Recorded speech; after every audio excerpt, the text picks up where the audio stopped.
Do you say that I am no gentleman? If you do say that, you are correct.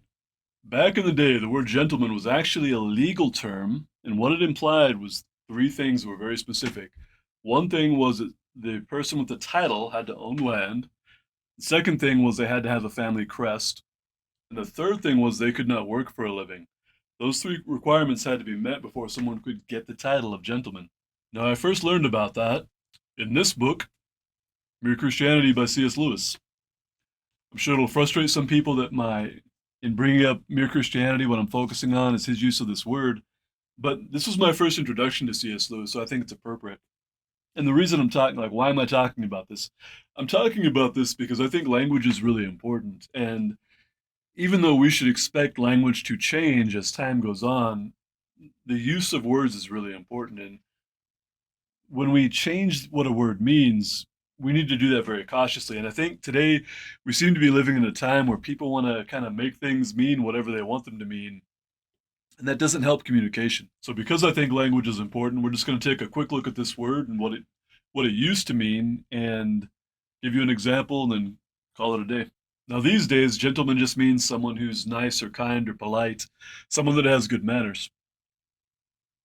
And C.S. Lewis didn't like that. It's a pretty interesting commentary. I'm just going to read one quote from the text. This is from the preface to Mere Christianity. He says, "When a word ceases to be a term of description and becomes merely a term of praise, it no longer tells you facts about the object. It only tells you about the speaker's attitude to that object." So a couple things that C.S. Lewis did not like about this shift in the use of the word gentleman, it obscures the original meaning of the word, which is evident. That's changed a lot because now you can say anyone's a gentleman and it just doesn't mean anything. Another point that he had was we had abundant terms of approval already. So there were plenty of things you could say about someone to say that they were nice or kind or polite or they had good manners. There wasn't really a need to take an existing word that has had a specific meaning and completely change it. And his last point, or the last one I picked from the text, is he says, now, if anyone wants to use the word in a historical sense, they have to take the time to explain it. Whereas before, if someone just used the word gentleman, and sometimes if you read old books, or if you watch period dramas, British dramas, when you see people talk about someone being a gentleman, they're talking about something very specific, not just that person's behavior. Now, taking the idea of gentleman and what it used to mean, let's tie it into a historical example. So let's talk about Shakespeare. Will in the World, written by Stephen Greenblatt and published in 2004, Stephen Greenblatt goes through his research and who he believes Shakespeare was and some of the history about him. An interesting thing, and I know people argue about Shakespeare a lot, but if you want to read an interesting book about Shakespeare, I recommend this. It's quite good.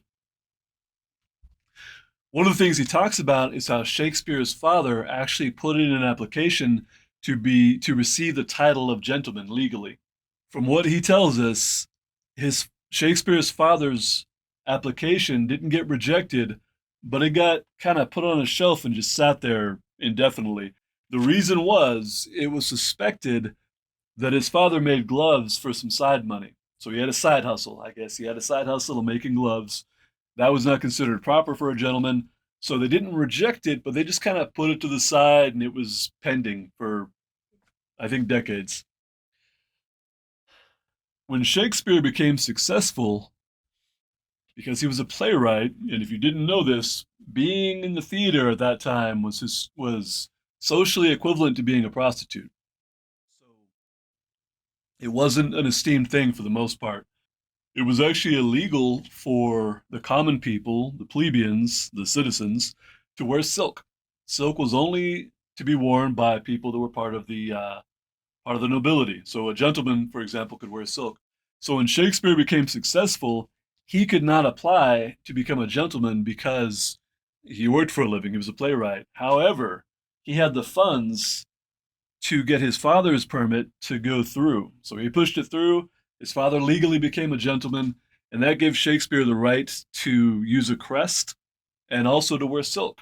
So until he did that, Actors could wear silk on the stage, but they couldn't wear it running around London. So it used to mean you owned land, you had a family crest, and you did not work for a living.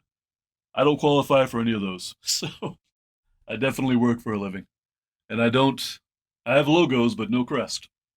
All right, that's it. Now you know what that used to mean. Go read a book.